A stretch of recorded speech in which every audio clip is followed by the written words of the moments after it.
Hello everybody, and welcome to the weekly countdown of the top 10 best-selling light novels in Japan.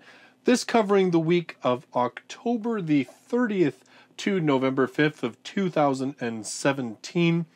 Last week, only 3 titles had hung on the list from the week before. I thought that was a pretty big change, but this week we've only got 1 title that managed to remain in the top 10 from last week. All the others have fallen off of the list and been replaced. And also this week is probably one of the weeks where the largest amount of non-licensed titles occupy the top 10. We usually have at least 2 or 3, maybe even 4 or 5 titles that have been licensed in the top 10, at least the last couple of weeks that I've been doing this countdown. So this week we only have 1 title out of 10 that's been licensed in English, and only 1 title has hung on for another week onto this list. We have 9 brand new titles. So with all of that said, let's get to the countdown. At number 10, with 6,243 copies sold, volume number 1 of Isekai Nonbiri Nouka, which translates roughly to Farming Life in Another World. Having died of sickness at the age of 39, Machio Hiraku is given the opportunity to go to another world. When asked what his wish is by God, who intends to give him some incredible gifts like super strength or superpowers, he requests to have a healthy body. Offered a second wish, because really that first wish doesn't seem too crazy, he chooses just to live peacefully. Well, at this point, God's thinking this is a deal, so he offers him a third wish. And all he wishes is to know the local language. Well, at this point, I guess obviously God's getting frustrated because he says, fine, you get 1 more. Just 1 more. Everything you've asked for is really simple. Just fine, 1 more. And he wishes to be a farmer. Now, of course, this is a volume number 1, although what's kind of interesting to me is this is volume 1, but yet I found a manga online, so I don't know whether the manga came first, this came first, or how exactly that happened, because this is a new release. Of course, there is no English translation. I think there was maybe 2 or 3 chapters of the manga online that somebody's already done a scanlation of, so I don't know how long this has been out. I'm not too sure about that, but if you have any knowledge about this, or you can read the language and you can let me know one way or the other, I'd appreciate that. Leave that down in the comments down below.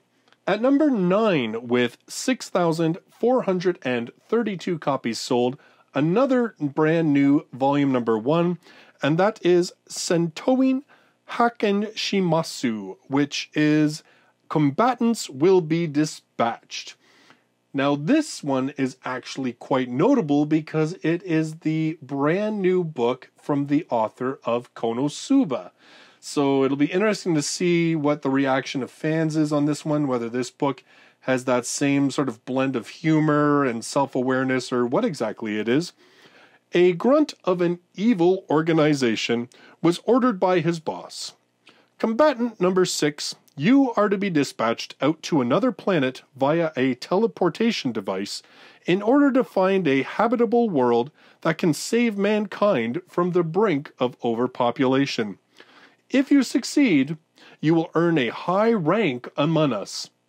Ironically, weren't they supposed to be the evildoers here?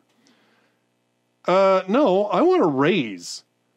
After a few thrashings and threats, accompanied by a clingy lolly android with an obsession for self-destruction, they ended up on a planet with magic. And a transforming magical knight? Let's begin the invasion of this fantasy world. Evil laugh. It actually says evil laugh. So, I mean, obviously from the description, it does sound like it's going to have at least some of Konosuba's humor. It'll be interesting to see what sort of the reaction to this one is. I think this is, other than spin-offs and stuff, I think this might be like the first entirely new property that the author is doing. So again, it'll be interesting to see how it does. I'm kind of surprised it didn't premiere a bit higher on the list, but maybe that's just because it was just out in the last day or two that this week was counted. Maybe we'll see it move up in the list next week. At number 8, with 6,562 copies sold, Volume 8 of Kenja no Deshi wo Nanoru Kenja, aka she professed herself the pupil of the wise man. Sakimori Kagami plays a VR MMORPG called Arch-Earth Online. He is a veteran player with the name and appearance similar to an elderly bearded wizard from a certain book about a ring. One day, he purchases an appearance change item as a last resort to spend expiring currency, and gets the idea of choosing what he would want to look like if his character was ever a girl. Falling asleep should have suspended the game, but Kagami wakes up, still online, and feels the game has gotten a bit more realistic. Did Arch-Earth Online finally get a long-awaited update? So it's an isekai swept away to another world with the little hitch in it that the main character is a dude in a girl's body. This is volume number 8. There's no license for the light novels in English. There is a manga as well. Again, no official English license for the manga. I did find some scanlations online of the manga. At number 7, with 8,151 copies sold, volume 27 of Rokujouma no Shinryakusha, aka Invaders of the Rokujouma. Now, this is the only title on the list that we have an English license for, and that is from J Novel Club. J Novel Club, of course, mostly they do only ebooks. They also have a website where you can sign up, and every month they release books sort of like installments, almost like what Crunchyroll does when they're streaming an episode a week kind of thing.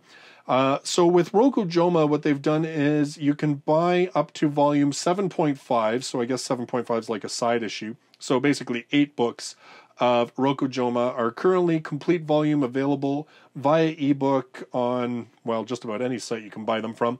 And then what J Novel's doing, which is kind of interesting, is I guess there was this is a bit of an older series, obviously. I mean, 27 volumes, it's been around for a while.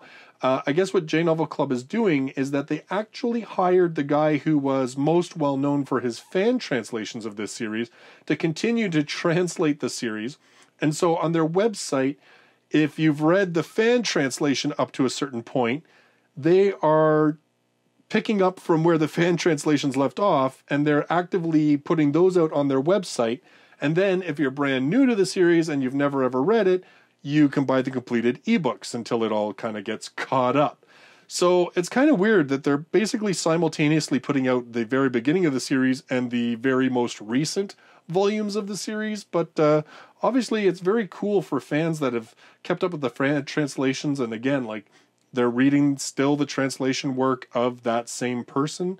Kind of an interesting business model, kind of like a very fan-friendly, I think, decision with Rokujouma as far as J Novel Club was concerned. I don't think we'd really see that being done by any other company, but then with J Novel Club, because of their business model, they're kind of a unique opportunity that way. So again, we have Rokujouma. So just starting high school, Kotaro is moving out on his own to take some of the burden off of his widower father. Lucky for him, he's found a room at Corona House. It has a great landlord, it's not too far from school, and best of all, it's dirt cheap. It really is perfect, except for the strange girls that keep appearing to try and take it over. But even as room 106 turns into a battlefield, Kotaro isn't willing to give up his apartment without a good fight. The invasion begins. There has also been an anime based on this series. It was 12 episodes long. You can watch it on Crunchyroll. It's still streaming on there. Licensed for home release by Sentai Filmworks in North America. So if you want to read Rokujouma, you can go ahead and pick those up right now.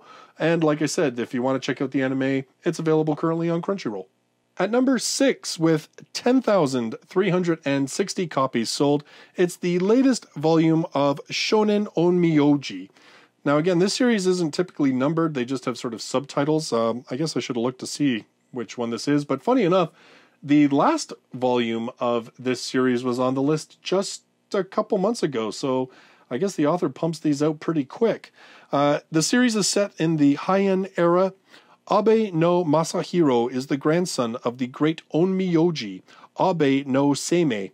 Seimei passed his teachings on to his grandson Masahiro, who has lost his sixth sense and the ability to see spirits. Masahiro constantly feels resentful for being in his grandfather's shadow. Even so, one day Masahiro meets a fox-like creature, which he names Mokun, who shows him his true powers after fighting a demon. Mokun is actually Toda, who prefers to be called Gurin.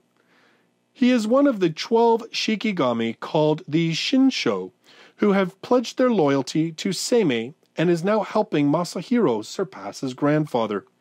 Masahiro's dream to surpass his grandfather may not be realized easily, as not only does he have to convince the other Shinsho that he is Seimei's true successor, he must also increase his power in order to stop the demons coming over from China, the other parts of Japan, the underworld, as well as rival Onmyojis who want to destroy Japan. He also has to keep his promise to protect Princess Akiko of the Fujiwara clan. Now, there's been no license for these light novels. That's exactly what I said the last time. Still no license for these novels. There was a 26-episode anime which aired October to March 2006 to 2007. It was originally licensed by Gendai-hen, but then when they booked it out of the English market, Funimation has actually now picked up the title. I don't know, like, you could probably buy it on Amazon. I guess I should have searched, but as far as I know, you can't stream it anywhere. It's a bit of an older series, and I guess with the whole license kind of being a little weird and passing through hands, I don't think you can pick this up anywhere online. You probably just have to buy it if you want to check it out. At number 5, with 10,868 copies sold, Volume 11 of Shinmai Maou no Testament, or it's also known as The Testament of Sister New Devil. Now, there is no English license for the light novels. We do have the manga. It's licensed by 7 Seas. In fact, 7 Seas have licensed the manga, which is based on the light novels, and then there is a second manga series that's Testament of Sister New Devil Storm. The main difference about Storm is that it focuses a lot more on like the home life of the characters, and it's a little bit racier. Like, this is a pretty ecchi type series if you haven't watched the anime. Yeah, the anime has 22 episodes. You can stream it on Crunchyroll. It's being licensed by Funimation, and apparently there's a new OVA that's in the works that, what I could see, it looks like they're aiming for a March 2018 release for that. In terms of the story, hey, you said you wanted a little sister, right? First-year high school student Tojo Basara was suddenly asked this question by his father, and he fell into a state of panic. On top of that, the eccentric father told him that he will be getting remarried. He then departed overseas after bringing Basara 2 beautiful stepsisters. But Miyo and Maria's true forms are actually a newbie demon lord and a succubus. Basara was almost forced into a master and servant contract with Miyo, but a reversed contract was formed by mistake, and Basara is now the master? Moreover, Basara is being hit by ecchi situations one after another due to the contract, but Miyo's life is being pursued by other demon tribes and hero tribes. The most powerful contractor's desire action drama begins. So like I said, it's quite an ecchi type series. Like, I watched the first season of the anime. Again, like, we don't have the license for the light novels. I don't know if we're going to get them. It for whatever reason, like, we seem to get the manga of these series, but we hardly ever seem to get the light novels themselves. I don't know how the manga compares to the light novel. If any of you have any thoughts on that particular subject, feel free to leave them in the comments down below. At number 4, with 11,529 copies sold, it's volume number 7 of Classroom of the Elite. I'm not even going to bother trying to say the actual Japanese name. I think I will butcher it terribly today.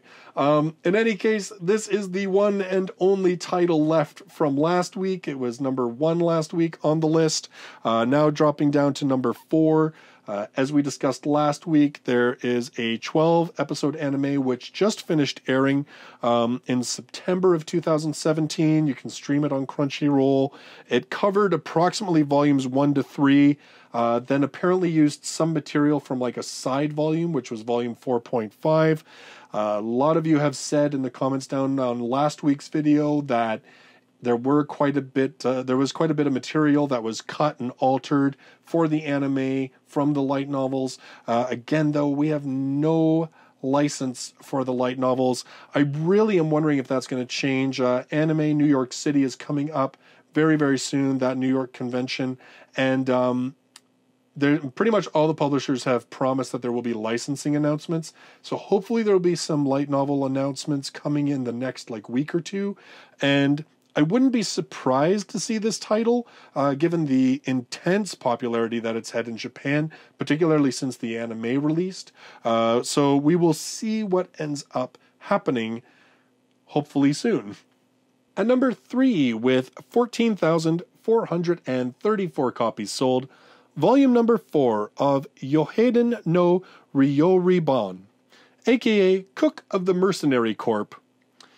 I like cooking. But when I was coming back from shopping, I got lost and ended up being the cook of a mercenary unit. I don't know why this happened, but in order to survive, I will make delicious meals. This is the story of the heroic unit which became a legend in the future, and the amazing cook who continued to support them. No English license for this one. Sounds like kind of an interesting title. I mean, it's obviously not an isekai, but yeah, dude gets kidnapped and becomes the cook for a bunch of mercenaries? I don't know. Could be interesting. But again, yes, no license for this one in English at this point.